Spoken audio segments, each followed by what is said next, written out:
Hi, I'm Dr. Stan Steindl, and welcome to Compassion in a T-shirt, where we explore the science and practice of compassion and how it can truly transform lives. Today, we're diving into something a little different: the power of measurement, specifically how psychometric tools can help us better understand and grow self-compassion. And I'm joined by someone who knows this space inside and out, Dr. Ben Buchanan. Ben is a clinical psychologist, researcher, lecturer, and co-founder of NovoPsych, an innovative online platform used by therapists and psychologists all over the world. Since 2012, he's been leading the way in making psychometric science accessible, meaningful, and most importantly, helpful for clinicians and their clients. He teaches at Monash University, grounding students in the scientist-practitioner model, and is a passionate advocate for practice-based evidence. Ben believes in the human side of technology, saying clinicians are working hard every day to improve the quality of life for their patients. My hope is that the tools NovoPsych create can help professionals in making a tangible difference for their clients. In this episode, we explore 5 surprising ways psychometric tools can unlock the power of self-compassion. Everything from revealing blind spots to helping high performers balance their drive with kindness. So get ready for a fascinating conversation at the intersection of data and compassion. And so I bring you Dr. Ben Buchanan.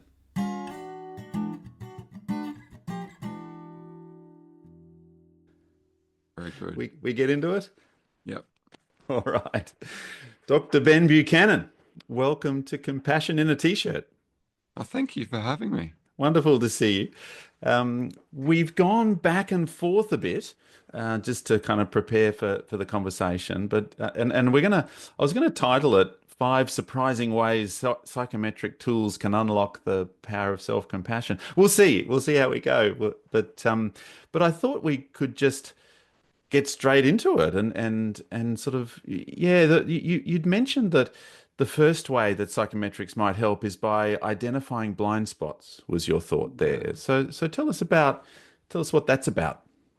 So I think that um, one thing that can be really helpful for self-compassion is introspection and understanding ourselves better, understanding our strengths, our weaknesses, our shortcomings.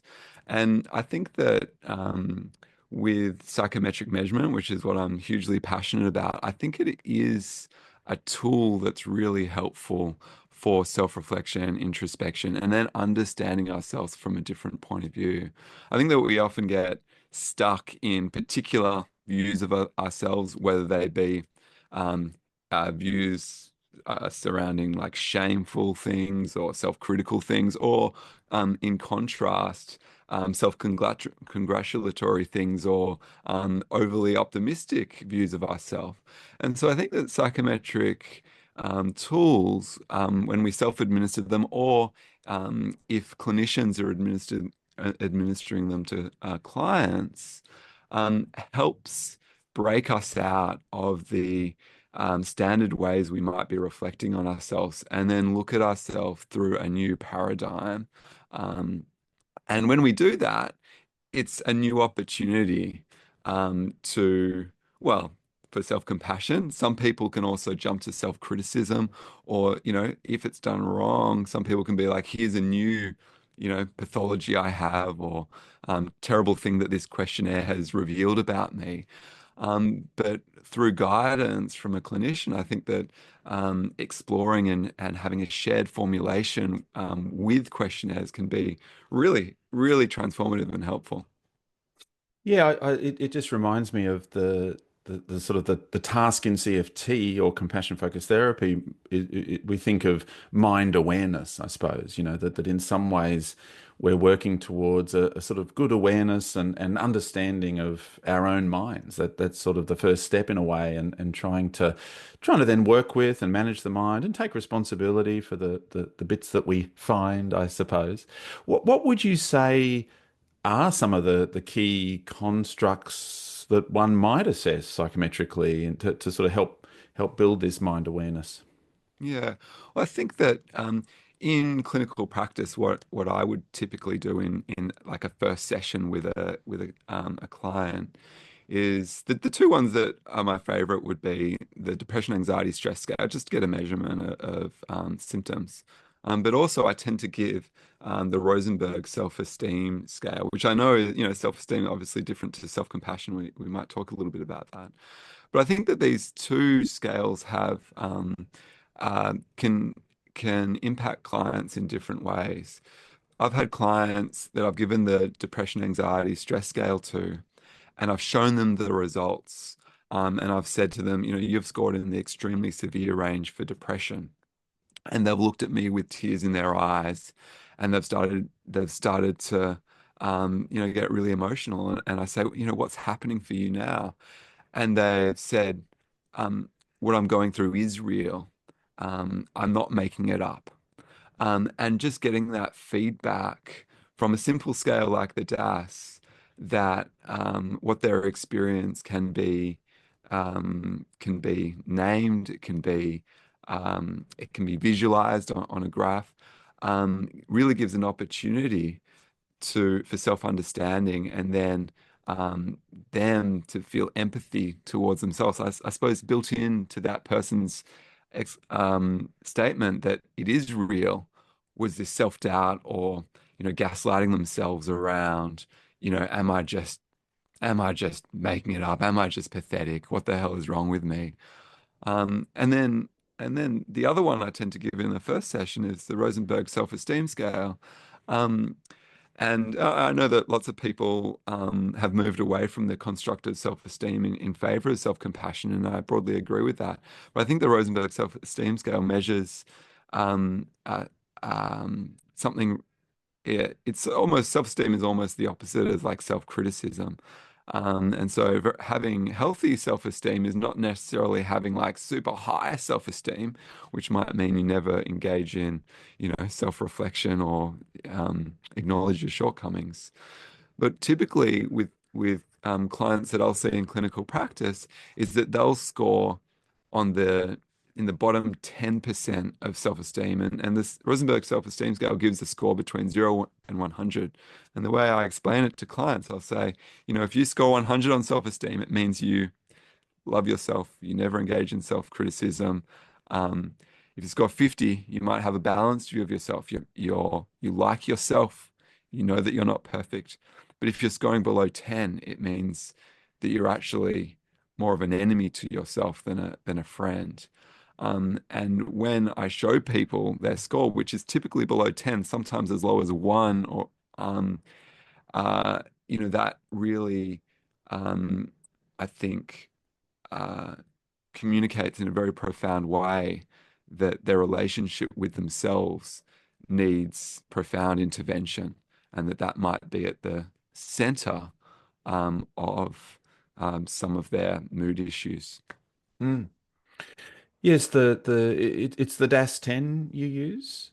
I use the DAS 21 typically, Okay. but the DAS 10 is a nice short form version of that. Mm.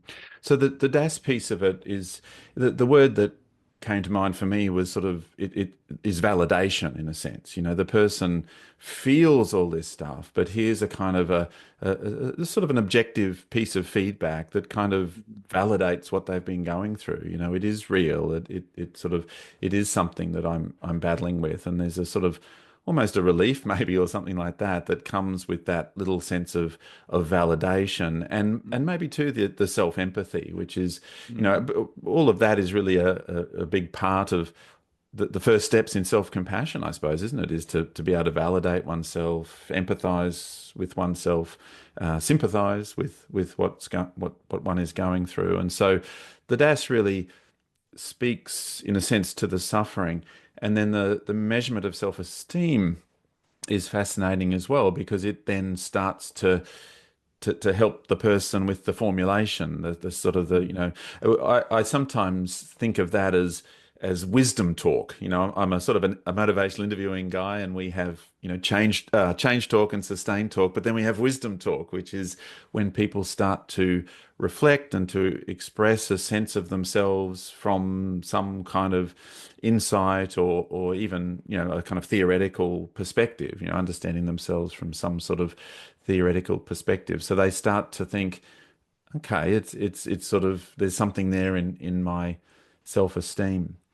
I Mm. suppose I had wondered too about some of the blind spots might be the person's kind of sources of their suffering. What is it that's happening psychologically there that might actually be driving the suffering they're experiencing? Have you any comments about that sort of notion and how to assess the sources of suffering? Yeah, I think when I think just like a fish doesn't know that it's swimming in water, it just thinks it's swimming.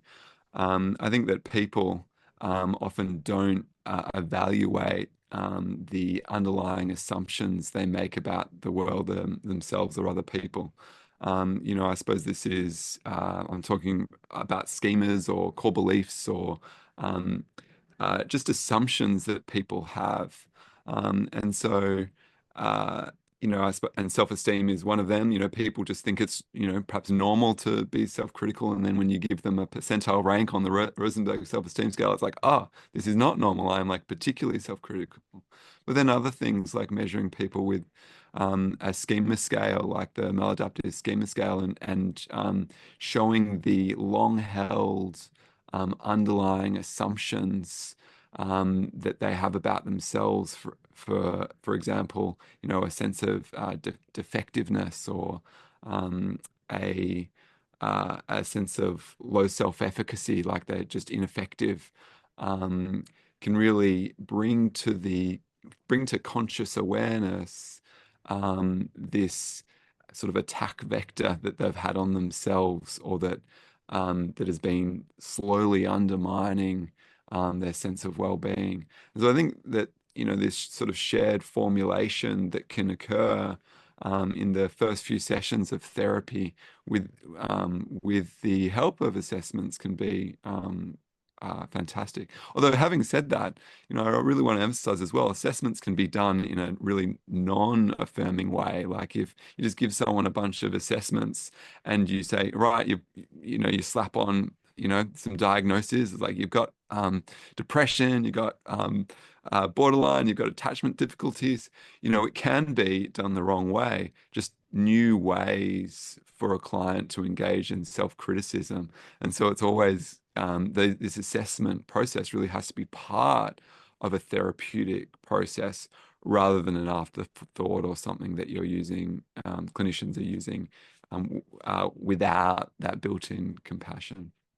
Yes, I'd like to sort of get into the detail of how one creates the right sort of relational environment there to bring psychometrics in a way that can feel really constructive rather than hurtful or harmful or adding to sort of the person's negative sense of self.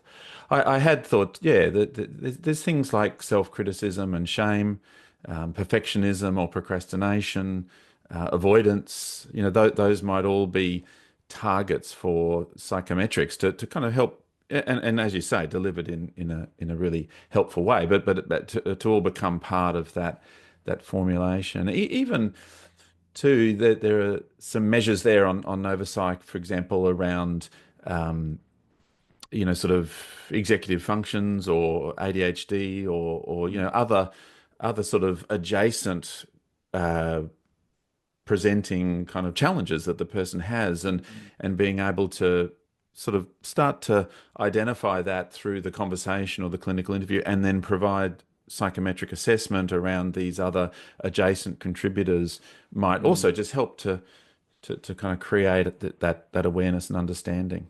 Yeah, totally agree. And I think that I think different clinicians have different views of, say, diagnosis, right? Some clinicians don't like diagnosis because, it can contribute to self-stigma. Other clinicians use diagnosis to actually as a bridge to self-understanding and and compassion for the client. And I think that it's horses for courses, and it depends on the setting, the diagnosis, the client, so on, so on. But the ADHD one, I think, is pretty fascinating because I think that there are so many people with ADHD who have been engaging with self-criticism for years, because they're like, why can't I do these simple things? Why can't I follow through with my plans? Why can't I get myself organized? And then believe that it is some fundamental moral failing of theirs, being lazy, or whatever their teachers or parents said to them growing up. Um, and and then having an understanding from a different perspective, through psychometrics or through a clinician, explaining it to them from the perspective of ADHD or an executive function issue, can take us out of that self-critical paradigm and into something that's actually more reflective of reality, but actually can give ourselves some leeway to say, look, it's not a moral failing of myself. It's because I've got ADHD, and gives that sort of explanation or a pathway out of the normal, well-worn self-critical trains of thought. Yeah. Yes, the next little CFT thought that comes to mind, I suppose, for me is the old, it's not my fault, but it is my responsibility kind of thing. That's the little refrain there where we're trying to, yeah, sort of de-blame and de-shame, and psychometrics can help with that. It sort of gives the person feedback about, what might be some of the challenges in their tricky brain, so to speak, that Mm. kind of makes certain things more difficult. And then it's kind of like, but it is my responsibility, I suppose. Like, what can I do next that's really going to be helpful, and rather than harmful. So that sort of little quote comes to mind. Mm. And I suppose that when people are experiencing frustration with themselves, with whatever challenge they're having, frustration is sort of misguided expectations, having an expectation and then falling short of it constantly. And so Mm, then, having more self-understanding, adjusting expectations, knowing the things that are within our control, and the things that are less in our control, and then really focusing and taking responsibility over the stuff that we can actually influence, can yeah, be really empowering. great. Yeah, so that's the first one is kind of identifying blind spots, and it might be in the distress or the suffering itself. It might be helping with creating a kind of a formulation around what might be happening there, identifying sources of suffering, identifying kind of other things that might be contributing to the challenges that they face, and really building this kind of formulation and awareness, understanding of oneself. You mentioned too, kind of. Psychometrics sort of helping contrast, say, self-compassion with other constructs. You alluded to that with self-esteem, I suppose. So, what's your sense there in terms of the difference between self-compassion and self-esteem, and how psychometrics might help? Yeah. So I think the traditional view, probably going back sort of 50 years, was, the higher the self-esteem, the better. Um, and there were movements in schools to increase kids' self-esteem, give everyone a participation trophy, and bolster the ego essentially of all of us. But I suppose the issue with self-esteem is that it can be quite fragile and crack. And in fact, there's a bunch of research showing that if you have extremely high levels of self-esteem, it can be you can be vulnerable to crashes in self-esteem, um, because self-esteem is um, essentially positive beliefs about yourself, but it yeah, it can be quite fragile. And so the more contemporary notions are that we still want, I still personally think self-esteem is a relatively helpful construct because people understand it. But we want moderately higher self-esteem. But what's much more important is self-compassion, and that is kindness in the face of failure, Whereas self-esteem is focusing on success. In one way, self-esteem would be like, I'm only going to focus on my success. I'm only going to consider the things that I've been successful for. I'm going to block out my failings. I'm not going to think about them. And that's really pathologically high self-esteem. Whereas self-compassion is far more flexible. It allows us and can tolerate failure. And in fact, sometimes, self-compassion can thrive. Or for me personally, I find that um, when I'm experiencing a lot of success, sure, my self-esteem goes up, um, but it's in the times of failure where I really need self-compassion to help me get out of that. And just self-esteem won't help me in those times of difficulty, suffering, and failure. Mm. Um, what's your sense of, like, where do you stand on self-esteem? Are you well and truly thinking that it's an outdated construct, or do you think it's still got its place? Yeah.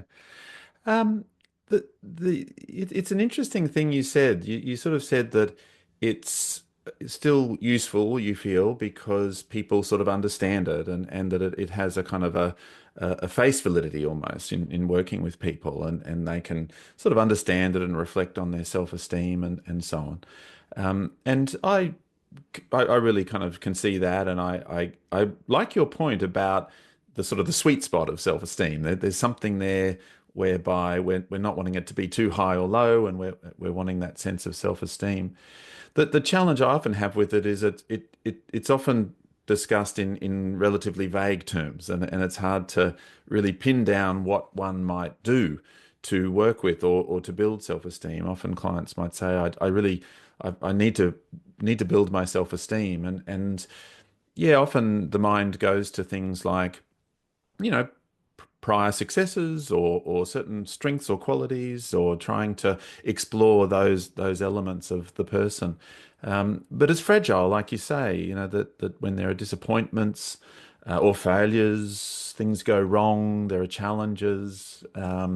Self-esteem often really takes a big hit, whereas self-compassion, that's what it's all really designed for. That's what it's about. Is it's sort of a sensitivity to suffering, and so it's kind of designed to be there for us when we experience some sort of suffering, and to take helpful action. What is it I really need right now? What would be most helpful? Mm. And sort of that taking wise action that will help us to alleviate or prevent the suffering. And so, yes, I have probably lent, I think, towards really a focus on self-compassion. But maybe what I'm thinking from hearing you is that it's kind of a bit of both, really, isn't it? We want to be able to self-affirm, for example. We want to be able to acknowledge and take on board and accept the strengths and positive qualities that are there, the Yeah. successes that we have had. And so working in a sense on kind of like a healthy level of self-esteem is important. And then there's this parallel process of also uh, cultivating the wisdom and the strength and the courage and the care to support ourselves when things kind of go wrong, I guess, Yeah. as well. And I think, self-esteem is like, it's a very old idea. The Rosenberg self-esteem scale was published in 1965. So it's like, it's really old, and therefore it's baked into our collective conscious about, how we should relate to ourselves. And on the Rosenberg self-esteem scale in particular, it's got two sections of it. It's got self-liking, which is, I don't know, would you say that's similar to self-compassion? And then I think Paul, self-confidence. yes, okay. I think Paul Gilbert would say that self-liking is different to self-compassion, Okay. actually. Mm. I think he sort of would say that um, concepts like liking or loving or those sort of things are good. Like he would say that is a good thing. It's different to self-compassion, because self-compassion really is about being able to approach those parts of ourselves that we really don't like, Yeah. or even that we loathe or hate about ourselves. And so it's kind of, it's not about trying to like or love ourselves. It's about trying Mm. to care and comfort and support and encourage ourselves and those bits of ourselves that, in fact, we don't like. Yeah. Self-liking and self-confidence was the second one, I think. Competence. So Competence, how competence. good you think you are at skills. And I think that, sometimes self-competence, the belief in it's sort of similar to self-efficacy, I suppose, is, yeah, it can be really helpful for performance, for example. And like, we've got to believe that we can do something in order to um, take the required actions to achieve. But Yes. then I suppose when we inevitably experience failure, that can be an issue. And also people with high levels of self-esteem can often get stuck in a sort of fixed mindset, where they think that they are fundamentally good at something or bad at something, and they're not willing to step outside of their areas of competence because they fear so much that failure, and they want to retain um, or protect that feeling of self-confidence that they've been relying on. And so I think it can, Mm. I suppose it's a demonstration of how self-esteem can be a double-edged sword. A double-edged sword, yes. It can potentially sort of restrict or limit a person, and self-compassion can be expansive in a way for us, because it's that feeling that whatever arises, I can cope with that too, in a way. It comes Mm, along with the courage, the emotional courage, mm, to sort of cope with things that possibly go wrong. mm. Mm. Yes, there's a lot of interesting ones. There's self-esteem, there's self-efficacy, there's self-appreciation, there's self-validation, self-compassion, all these different. It's all about the self to self relating in a way, I suppose, isn't it? Like how we sort of think and even talk with ourselves about ourselves and who we are, and they all kind of play their own little roles, I suppose, in Yeah. in trying to help us navigate life and Mm, life's difficulties. mm, The third one that you kind of, or that you were mentioning was differentiating too between self-compassion and compassion for others. That people mm. often, I guess this is the flows of compassion stuff, and people finding one or another more or less sort of easy or difficult. What were your thoughts in terms of that one? Yeah. Well, well, you've created two fantastic scales. The CMAS self and the CMAS other, measuring compassion towards ourselves and also the compassion towards others. And so, I've been thinking about this for a while, and I actually routinely assess myself with a bunch of psychological scales. But the CMAS self and CMAS other are some that I assess myself with. And I suppose what I notice is that my self-compassion is typically a very higher baseline than my compassion generally towards others. So Right. towards others, using these scales, I am of average compassion towards other people. And so a part of me was thinking, am I really compassionate enough to be on this podcast? I'm only of average compassion towards others.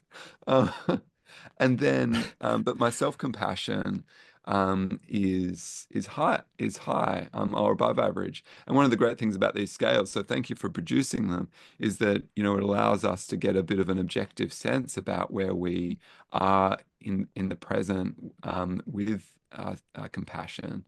And what I've noticed is that when during times of hardship, the scores on the self-compassion scale go up quite a lot, because I'm leaning more on that and require, and really um, need to be more self-compassionate.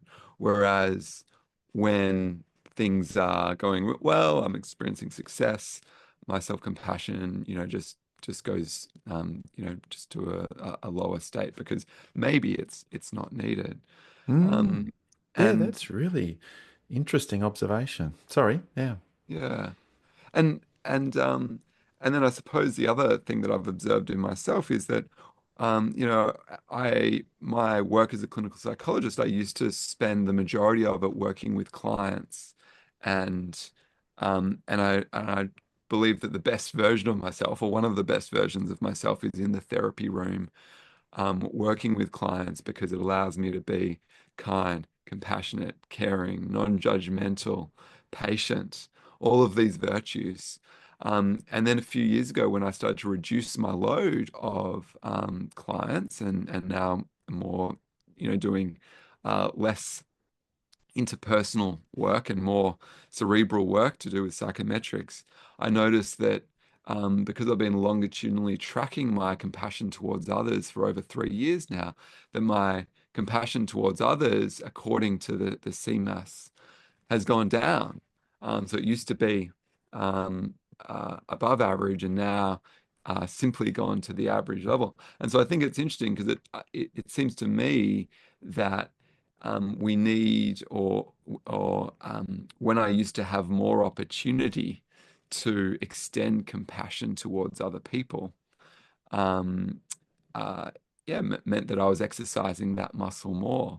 And I must admit that I really miss that those opportunities in the clinic room to do that. And while seeing clients can be incredibly uh, rewarding, I think it's because it exercises that compassion muscle in myself. Mm. Um, yeah.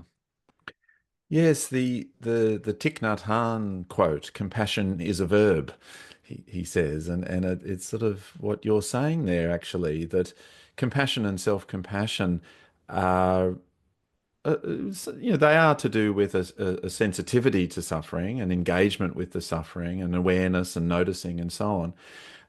And they're about action. They're about doing things that are going to be hopefully helpful, wise, helpful action that we might take to alleviate and prevent suffering. And a couple of things there that really are important sort of for us to think about and reflect on, and perhaps for people we're working with as well, that our self-compassion goes up maybe when we start to face certain life's difficulties, and that's really what we were talking about before when it with the self-esteem versus Mm, self-compassion thing. There might be a sort of almost seesawing effect slightly, that mm, self-compassion just quietly waits in the wings a little bit as things are going okay and so on, and then something happens and it steps up, and there it is. The self-compassion is alongside us as we work our way through these difficulties, and then potentially mm, as they settle again, self-compassion can sort of settle again, and our self-esteem starts to rebuild and so on. So that's a really great insight, and a very interesting one for the people we're working with as well. Like, what do they notice about the ups and downs of their self-compassion? Not so much because they can't do it or they're reluctant to do it, but the way that self-compassion steps in when they need to do it, sort of a thing. mm, And it's similar with your observation with compassion for others, that yeah, opportunities to take helpful action. We sometimes, for therapists, we're sort of lucky in a way, aren't we? Because mm, we work in an area where we just have those opportunities. It's part of the deal. But it's sort of interesting to think, how might people generally create those opportunities, or at least identify those opportunities, and there's a lot there in the kind of the mindfulness and the noticing, mm, noticing suffering, and being able to sort of see it and then do something helpful. mm. It's yeah, I think that one thing that comes to mind with the difference between self-esteem and self-compassion in times of suffering is I remember a couple of years ago I got really unwell, couldn't get out of bed for a while, And I remember having the explicit thought, it's like, oh gosh, I've been teaching clients, how to be profoundly self-compassionate for years, and I suppose espousing the virtues of self-compassion without really realizing um, that, or without really exercising it myself. And now this is the time that I can really use all of those skills. And those skills were waiting in the wings for me because I'd been, engaging with it in the clinic room for so long, and then was able to step up and be self-compassionate when I really needed it. Mm. Whereas, during that period, self-esteem was totally useless to me, Mm. because my competence was extremely low. All I could do was, look after the bottom Maslow's hierarchy of needs, essentially. Yes. Um, yeah, and Mm. and the other thing is, I think you're right. We are really fortunate as therapists to have opportunities for to exercise compassion served up on a platter every single client that walks through the door. And what a privilege that is, for us to, have that. Whereas lots of people have to seek out those opportunities to be compassionate. And I know that, there's a bunch of research showing that people that are engaging in volunteer work, for example, have improved well-being. They're seeking out, volunteering their time to exercise that compassion. Mm. And yeah, Mm. Yes, I think there isn't there research that suggests that people who volunteer live longer or yeah, something like that. And yeah. but the volunteering has to be, kind of genuine or something, I think is the kicker. Right. I'm Well, not what is genuine I volunteering? don't know. I'm not Well, I sure. often get caught in this catch 22. Like, I read the literature around compassion being good for well-being, and then I'm like, right, I'm going to do more of that, and then, Yes. worry that I'm just being self-interested. Yes, it's a funny little balancing act, isn't it? But Matthew Ricard sort of says that, compassion has a twofold benefit. That's sort of the point. It's Yeah. benefits the other and it benefits ourselves, and that's sort of partly, how it's evolved, I suspect, is it's sort of beneficial for everybody. I was chatting to someone yesterday about volunteering, and it did, yeah, really spark a thought in me that I need to get back into to some of that. I've been involved in various things over the years, but you're right, it is good to be active with our compassion in some sort of way, or that's that sort of thing. Mm. One of your particular specialties is the routine outcome monitoring and tracking progress over time, and this is definitely where NovoPsych comes into it for me. Is being able to send the measures out. I do use the DAS-10 and the CMAS and various other things, but um, yeah, what are your thoughts there in terms of how this kind of tracking over time you might support someone's self-compassion journey, if you like? Mm. Well, yeah, one of the reasons I created NovoPsych is because I think that turning the invisible and amorphous into something tangible and visible can be incredibly powerful for clinicians, but also clients. Um, because I suppose, many of the concepts that we're talking about in therapy can be, well, uh, difficult to understand. And so my sense is that even giving someone a self-compassion measure, having it visualized on a graph. And what we tend to do is present results in terms of percentile rank so that, it's a score between essentially 0 and 100, um, can give people a place of starting with, and then an aim towards improving that metric. And uh, s- certainly with that's what we've done with the CMAS, and and one particular individual I worked with comes to mind when I think about the power of routine outcome monitoring. A young man came to me. He was a high-performing individual, and he was incredibly profoundly depressed. And so I thought, right, I know how to do this. We'll do some CBT. And so we did some CBT, generated some more helpful thoughts, and he got better. And because of this guy's personality, he wanted to do CBT very well. So we did it very well. He did all his homework, did all his thought records, and then we measured his symptoms using the DAS, and they reduced really quickly. So I thought, this is amazing. I'm a great therapist. My self-esteem was like, oh, great, I'm so There you go. confident. This is great. Um, and then a couple of months later, he came back and he was depressed again. And he was beating himself up for not doing the CBT right. He's like, it worked before, now I can't do it. And uh, yeah, I'm depressed again. So I thought, well, CBT worked last time, we'll do it again. And so I did more CBT and more CBT and more CBT, but he didn't budge, he didn't change. And then I gave him the Compassionate Motivation and Action Scale, the CMAS, and it showed that he was incredibly harsh, he was incredibly unkind, he didn't, and that was really a change in formulation for us. And so what I did was I realized that the tone in which we were doing CBT, perhaps the tone in which I was doing CBT and he was doing it on himself, was not that, was not, we were doing CBT well, I think, the cognitive restructuring, but the tone was not self-compassionate. And so what I did, I referred him into a self-compassion group that we had running at the clinic, where they measured self-compassion at the start, middle, and end of therapy, as well as the depression, anxiety, stress. And he improved a great deal.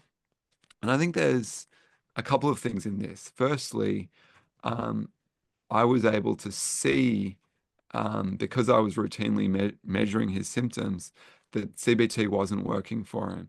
And secondly, because I administered the compassionate motivation and action scale to him, I was able to reconceptualize what was going on for him.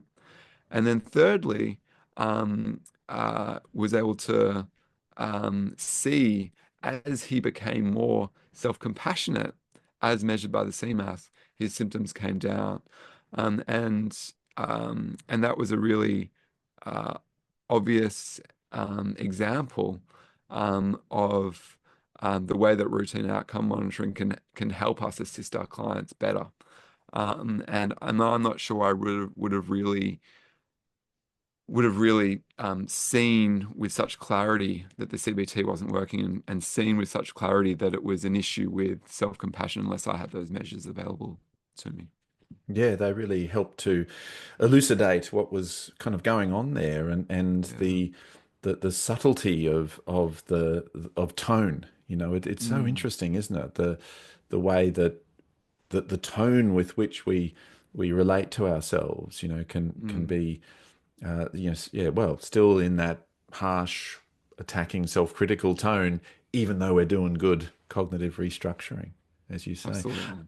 There was a fifth kind of point that you raised, which is sort of related because actually, sometimes people might bring those same sorts of perfectionistic or sort of high performance kind of traits to the monitoring itself. Sorry, to the the psychometric measurement itself.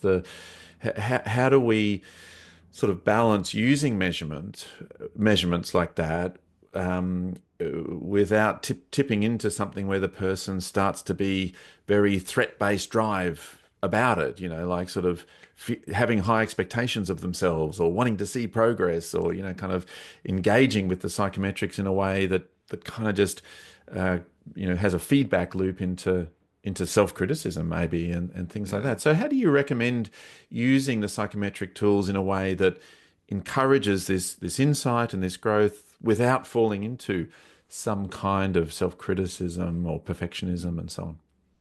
Yeah, I think that um, uh, I think that the psychometric tools are a way of exploring the self. And so what I would always be doing is showing the results to the client and then saying, um, is this result consistent with your experience of things? Do you think that it's missed anything? Do you think that there's anything else that that it hasn't captured?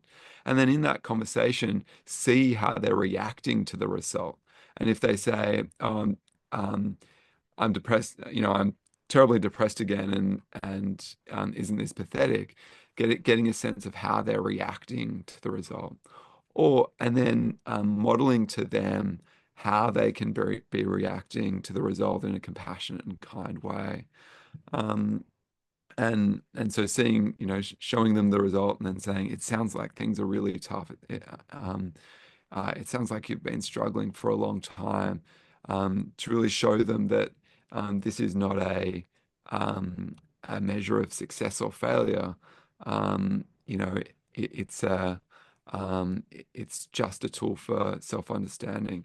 And I think that this idea of I'm very interested in high performers and people that with unrelenting standards, perfectionistic tendencies, so on and so forth, who are probably used to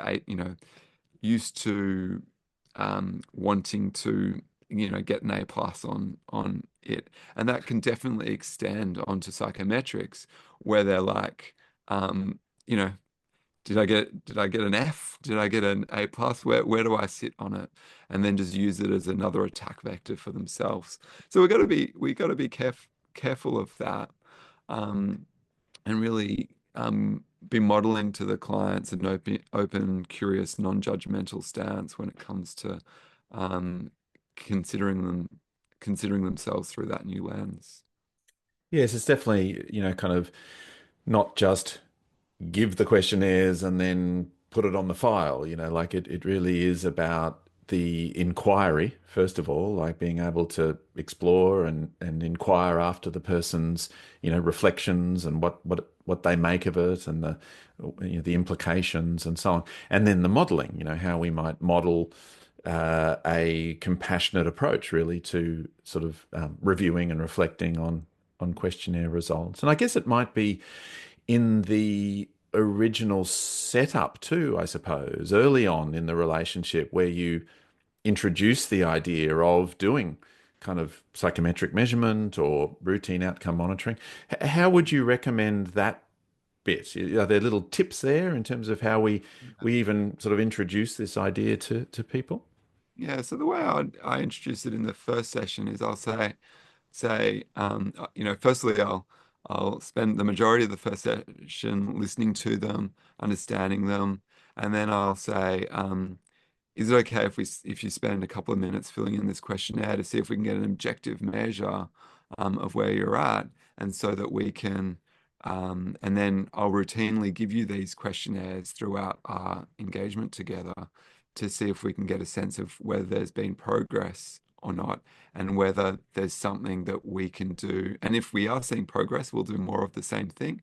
And if we're seeing things, we're not seeing much progress, it means that I know that we've got to be doing something differently. And so it's in that it's about me taking responsibility for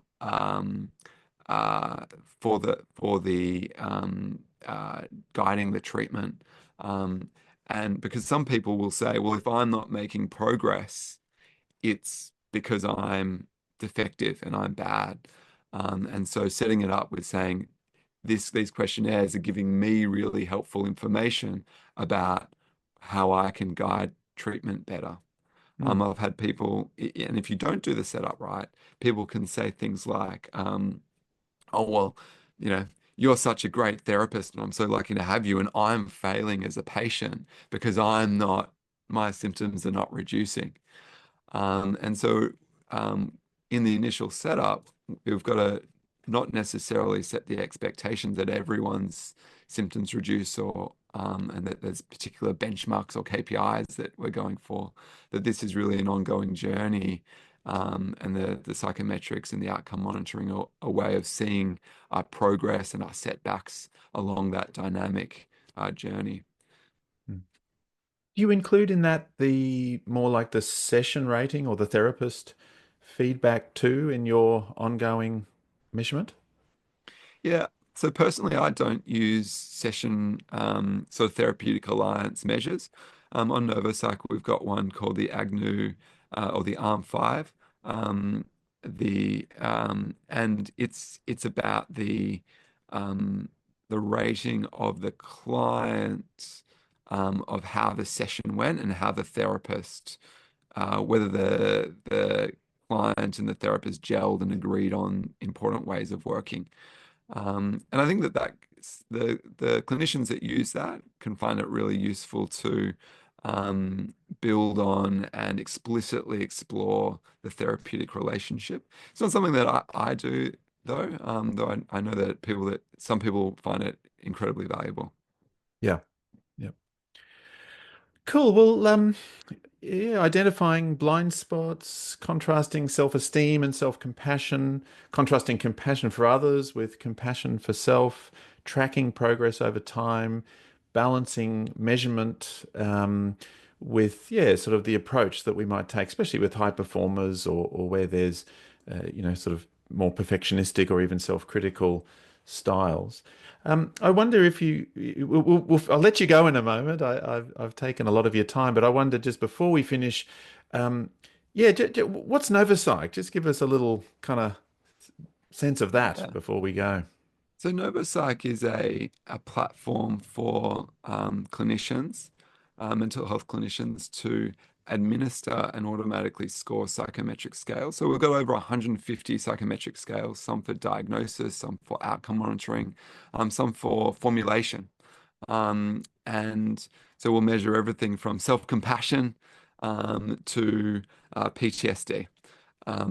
And yeah, it's the clinician can administer these questionnaires in session, or they can send a link to their client's phone or use a QR code or something so that the client can do the questionnaire. And so it's a really quick and easy way of getting really high quality structured data. And because therapy can be um, uh, the outcomes can be intangible sometimes. It's our goal at NovoPsych to make the intangible things tangible, the the amorphous things more real. And I suppose self-compassion is a great example of that, where often people won't understand what it means, but as soon as you ask them a series of questions on a questionnaire and give them a result, it's got this capacity to be part of the therapeutic process, in that it's giving clients psychoeducation about the construct that you're measuring as they're doing it. And then also you can track things over time to see whether the interventions that you're doing are making a difference. And I think that yeah, we've been around for over 10 years and continue to try and take the psychometric science forward to be providing the very best tools so that the clinicians using it can ultimately make a little bit more of a difference in their clients' lives. And it really does work like a charm. I must admit, I use NovoPsych and I love how you really inspire us to not think of psychometrics as just kind of a number that we, kind of obtain and then record somewhere. There's a richness to the psychometric data, to the insights that it provides, to the sort of the motivations that it creates for clients, the direction in Mm. therapy, all sorts of things. There's a real richness to using the questionnaires. So yeah, well, thank you for creating that. There's also Novo Note that we won't get into today, but it's a pretty exciting AI development. But I'll have the link to all of these things in the description below. But yeah, Dr. Ben Buchanan, thank you for chatting with me on Compassion in a T-shirt. It's an absolute pleasure. Thanks for having me.